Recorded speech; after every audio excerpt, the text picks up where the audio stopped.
এই যে নিউজে ফেসবুকে দেখতেছি লালন মেলায় পা রাখার জায়গা নেই, তার মূল কারণ হলো এইটা। আসলে মানুষ যাচ্ছেই এইটা করার জন্য। এটা যদি বন্ধ হয়ে যায় তাহলে আর মানুষ ওই জায়গা খুঁজেও পাওয়া যাবে না। দেখেন যে কত পরিমাণে লোক, বাংলাদেশের এমন কোনো জেলার লোক নেই যে এই লালন মেলায় সে যায় নাই।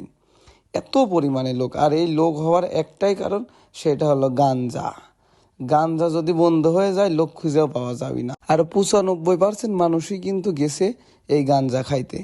আর বাকি 5% যারা লালনের ভক্ত তারা গেছে তার মাজার জিয়ারত করতে এবং লালন শাহের ভালোবাসার টানে।